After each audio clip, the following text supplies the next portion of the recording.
Ну вот, у нас сейчас опять Эдмунд. Вы знаете, я, ну, так сказать, несколько растерян, но мне действительно нравится то, что он говорит. То есть даже не столько говорит, сколько той темы, которую он берет, и как он их раскрывает. Здесь есть такое своеобразие, и глубокая мысль, и большая ответственность. И я верю, что и сегодня Эдмунд нам что-то преподнесет, то, что нам всем очень полезно услышать и принять для себя. Пожалуйста, Эдмунд. Спасибо. Добрый день, labdien, šalom, lekulam, visiem sestdienas mieru. Tēma, kuru es šodien mēģināšu apskatīt, zināmā mērā sasaucās arī ar iepriekš mācītāju teikto par pasauli un par to, kas nav pasaule, ja? Jeb citiem vārdiem sakot, faktiski, ko mēs varētu nosaukt par garīgo pasauli. Un te, lai sāktu šīs dienas sarunu, es izvēlējos citātu, jeb vārdu salikumu, kas man tā kā uzrunāja ļoti. Man patika tas vārdu salikums. Svētā gara darbinieki, svētā gara dalībnieki. To mēs atrodam vēstuli ebrejiem 6.4. Mēs paši varam apskatīties to. Vēstuli ebrejiem 6.4. Svētā gara dalībnieki. Tūlīt es arī uzšķiršu. 6.4. Jo ir neiespējami tos, kas reiz apgaismot un baudījuši Dieva dāvanas un kļuvuši svētā gara dalībnieki un baudījuši labo Dievu vārdu, nākamā laika spēks un krituši. Tur, protams, turpinās teksts, bet man uzrunāja tas vārdu savienojums svētā gara dalībnieki. Tātad cilvēks teorētiski var kļūt par svētā gara dalībnieku. Mēs būtībā esam uz to aicināti.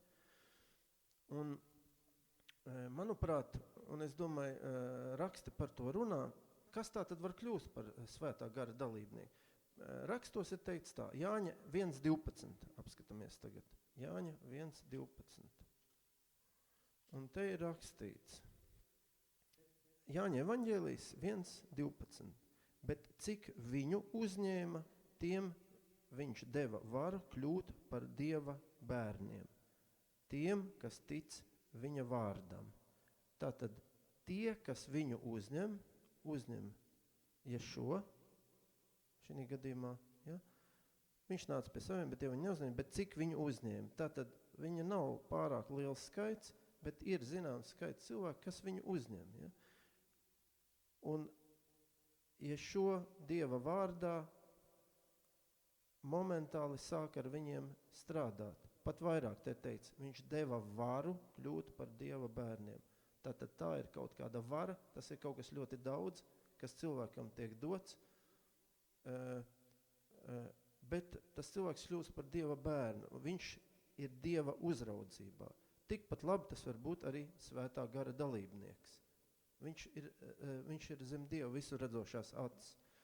Tas ir tāds sākums ar,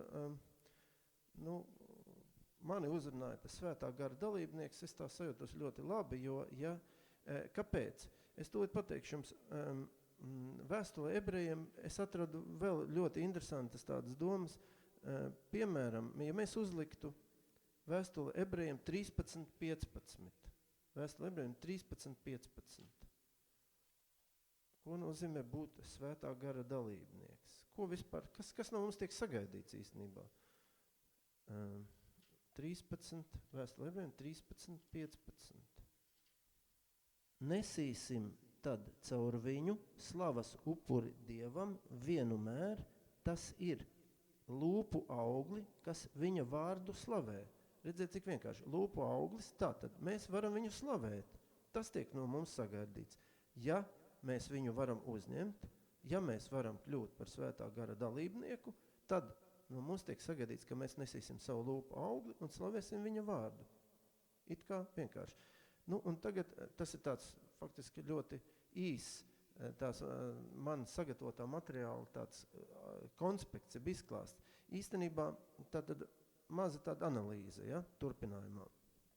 Pirmkārt, sāksim ar to, ka Protams, ir kaut kādi nosacījumi, lai varētu būt svētā gara dalībnieks. Jau pagājušās reizēs mēs runājam par to, kad vajadzētu būt, cilvēka garam vajadzētu būt pietiekoši pazemīgam, jo, kā jau Ješua teica savas zemes dzīves laikā, garā pazemīgiem pieder debes valstī, jeb garā nabagiem, tātad tiem, kura garam kaut kas ir nepieciešams, Dieva dotais vārds vai garīga barība, ja? Tad tādam varētu piederēt debes valstība. Acīm redzot, tas attiecās arī uz šiem pieminētajiem Dieva bērniem, kas alkst pēc debes valstības. Tagad tātad iztirzājumā es mēģināšu apskatīt, kas var kļūt par Dieva bērniem, cik ir to, vai kas tad būtu nepieciešams, lai tu varētu kļūt, vai es varētu kļūt par Dieva bērnu, jeb kam varētu piederēt debesu valstība, kas ir jauks apsolījums un pēc kā, acīm redzot, mūsu dvēseles tiecās visu laiku. Pirmkārt jau Dievs izredzēja, savu, teiksim tā, dēlu, kas bija pie viņa, jeb kopā ar viņu. Tas ir pirmais izredzētais, kura gars jau sākotnēji spēja būt pazemīgs, līdz galam pazemīgs. Tātad Dievs izredz savu dēlu konkrētam uzdevumam, un, protams, izpildot šo uzdevumu, dēls sasniedz debesu valstību, tātad viņam, protams, pieder debesu valstību. Tas ir izredzētais numur 1, ja tā mēs varētu vispār atļauties runāt. Ja. Nākošais moments, ko te tālāk ir, vairākas reizes mēs esam pieminējuši, redzi šeit es un mani bērni. Te jau ir runa par Ješua bērniem, ja tā var izteikties, ja Ješua pāraudzībā esošiem, kas ir mācekļi. Māceklis, Ješua vairākas reizes savas dzīves laikā, bet tas ir arī Jesajā teikts, ka garīgais darbs notiek ar mācekļiem, vai šaurākā vai plašākā nozīmē, tas atkarīgs no cilvēka, cik viņš var kļūt par mācekli. Bet vienmēr tiek atgādināts, ka Ješua lūdz, es te arī citēšu vietas rakstos, Ješua lūdz, ja viņš saka apmēram tā, es nelūdzu par pasauli, es lūdzu par jums. Tātad viņa darbs, garīgās pasaules darbs notiek ar tiem, kas ir tai atvērti. Pa priekšnosacījumiem mēs jau runājām. Šeit ir vietā nolasīt Jāņa evaņģēlijas 17.9. 17.9. Jāņa 17.9. Lūk. Te ir šādi. Īsi pirms sava likteņa, ja tā var teikt, piepildījuma, viņš saka šādus vārdus. Es lūdzu par viņiem, tas ir par mācekļiem. Es nelūdzu par pasauli, bet par tiem, ko tu, iekavās tēvs, man esi devis, jo viņi ir tavi. Tātad lūkšana, attieksme, augstākas garīgas pasaules attieksme pret cilvēku kā tāda ir pret tādiem cilvēkiem, kas nav pasaule, bet kas ir šī gadījumā mācekļi. Un varam mazliet pakavēties pie tā,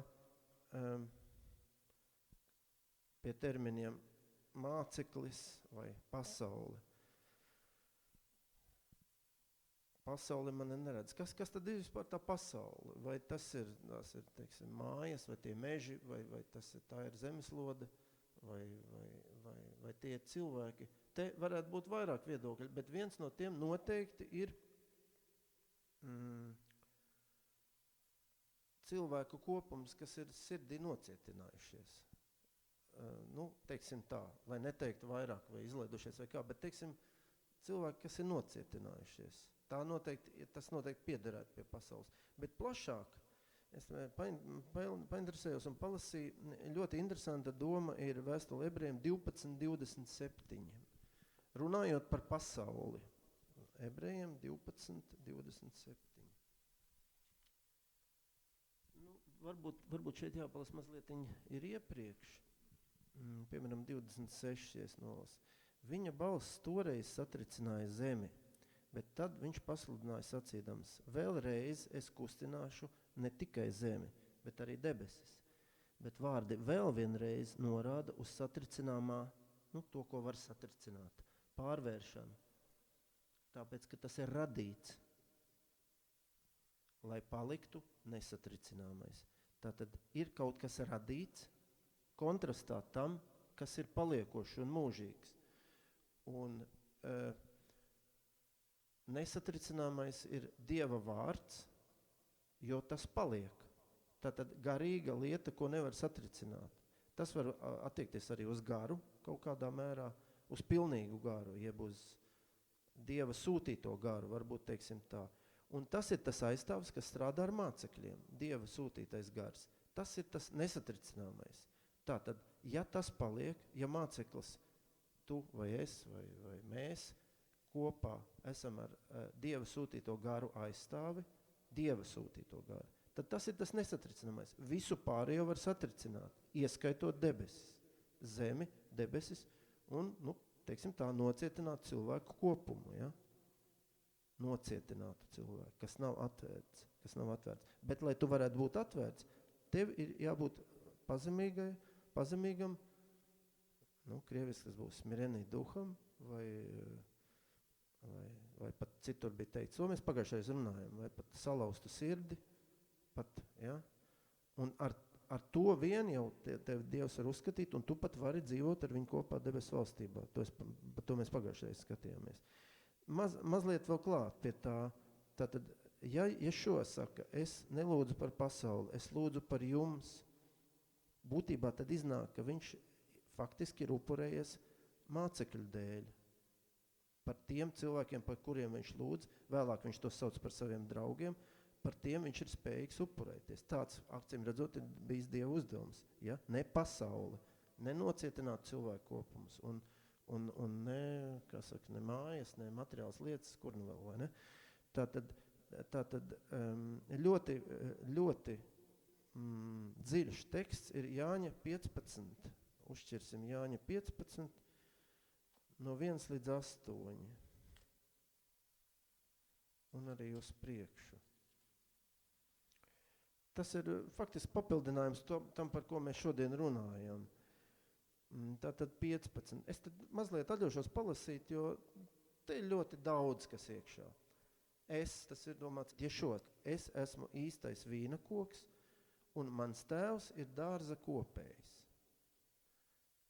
Ik vienu zaru pie manis, kas nenes augļus, šeit es varētu mazliet atgriezties pie tā, kas ir pasaule, vai kas tad ir tie, kas nedod rezultātus, ja? Kas nenes augļus. Tātad augļi būtu jānes. Un varam atgriezties pie Ebrejiem 13.15, tas ir lūpa augļi. Tu slavē, tu pateicies kungam, tu viņu lūdz, viņš ar tevi pirmkārt strādā, un ja tavs raksturs vai tavs gars ir atbilstoši, tu arī esi spējīgs ar viņu sarunāties. Tātad ikvienu, kas nes augļus, iztīra. Tātad mēs topam kaut kādā veidā šķīstīti, tīrīti. Mums par to faktiski nemaz daudz nav jāuztraucās. Mēs to daram, un arī no Dieva puses kaut kāds darba sadaļa tiks veikta, ko mēs pat varbūt tikai vēlāk aptversim. Lūk, es jau esmu izmainījies kaut kādā veidā. Un jūs esat tīri to vārdu dēļ, ko es esmu uz jums runājis. Tas ir ļoti labi, bet kāds varbūt to nedzird, vai ne? Bet tie, kas dzird, tie jau ir pietiekoši tīri, jo viņi to ir dzirdējuši. Palieciet manī, un es jūsos. Te šajā 15.4 ir ļoti labi raksturots tas sadarbības veids, ja tas darbs, ko mēs varam darīt. Ja? Palieciet manī, un es jūsos, tas ir mūsu darbs, ja mūsu sarunas ar Dievu, un kas nes augļus. Vēlams, lai nes augļus. Kā zars nevar nest augļus no sevis, ja tas nepaliek pie vīna koka, tāpat arī es jūs, ja nepaliekat manī. Es esmu vīna koks, jūs tie zāri, kas manī paliek un es viņā, tas nes daudz augļu. Lūk, tas jau kaut kas līdzīgs apsolījumam. Tad mums ir iespējas nest daudz augļus, nevis tikai tā kaut kā. Mēs varam pieaugt, mēs varam kaut ko labu dot, aizvien vairāk, vai ne? Jo bez manis, bet šeit arī ļoti uzmanīgi, jo bez manis jūs nenieka nespējat darīt. Tātad, jebkurš veids, ka mēs varētu kaut kādā veidā, tā vienkārši izsakoties, attiet no sadarbības, tad seko, ka bez manis jūs neko nevarat darīt. Ja kas nepaliek manī, tas kā zars izmetams ārā. Es pie tā vēl drusciņi pakavēšos. Tātad pastāv iespēja, kā zars cilvēkam tikt kā zaram izmestam ārā, ja, un sakalst. Ja. Citā vietā tur, lūk, te arī pat tos savāc un iemet ugunī, un tie sadeg. Tas, uztversim to, cik nopietni mēs to vēlamies, ja, bet tāda iespēja šeit ir pieminēta. Tātad būtu vēlams nest augļus, vairāk vai mazāk, bet tomēr, ja, lai mūs kāds nesavāc un neiemet ugunī. Ne? Ja jūs paliekat manī un mani vārdi paliek jūsos, tad tas, ko mēs darām mūsos, paliek, saglabājās, un mēs varam to lietot savā darbībā.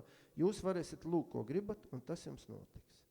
Ar to mans tēvs godā celts, ka jūs nesat daudz augļu, un to pat par maniem mācekļiem. Atgriežamies pie tā, ka ne tikai tu vari būt izredzēts kā slavens pravietis, tu vari būt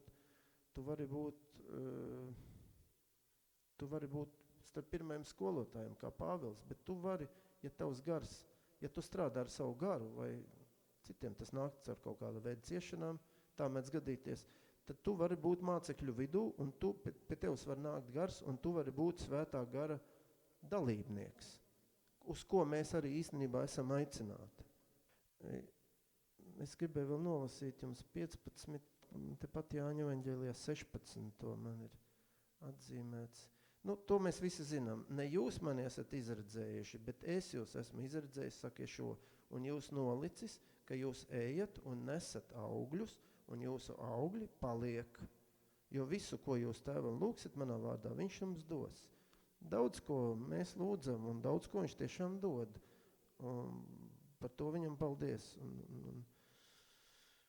Lūk. Tātad, lai mēs nebūtu starp tiem, kurus savāc un izmet ugunī, kā ērkšķus vai kā sausus zarus. Mums ir jācenšas, ja nemaldos Lūkas evaņģēlijā bija, iziet pa šaurajiem vārtiem. Tas nav viegli. Es domāju, arī uztveres jomā, ziniet, uztvert to, ko mēs šeit runājam, tas man arī nebija viegli. Es 3 gadus sēdēju, un man interesēja, bet es neuztvēru. Un tad vienā brīdī es uztvēru. Es esmu priecīgs, ka es kaut ko uztvēru. Tad mēs ejam pa šauriem vārtiem. Mēs cenšamies nest savu lūpu augli, lai nenokļūtu sauso zaru vai ērkšķu vidū, lai mēs netopam sadedzināti, jo tāds ir brīdinājums. Un vēl, ja nemaldos, pagājušajā reiz mēs runājam, ka daudzi nāks un klaudzinās pie durvīm. Tātad vēlme satikt pestītāju vai satikt atbrīvošanos vai nonākt Dieva tūmā, nonākt garīgā pasaulē, īstajā, vienīgajā, īstajā, pareizajā, galīgajā pasaulē būs. Bet vienā brīdī ar to vēlmi vien pat pašu par sevi var būt pa maz. Jo klauvēt, tas liecina, ka mums ir vēlme, bet ir jāstrādā, acīm redzot, pie tā, vai ikdienā, vai jāvēl tam pietiekoši kaut kāds laika moments, lai tev varētu teikt, tad, kad tas kungs nāks, lai viņš varētu teikt, es tev pazīstu, jeb nevis, kas tu tāds esi, ne? Jo vienā brīdī ar to vēlmu var būt pa maz. Tātad, zinot, ka būtībā visi raksti vēsturē ir piepildījušies, mums vajadzētu respektēt arī šos izteikumus, ka piepildīsies arī šis, ka kāds var tikt sadedzināts un ka kāds klauvēs, bet viņam teiks, es tevi nepazīstu, ka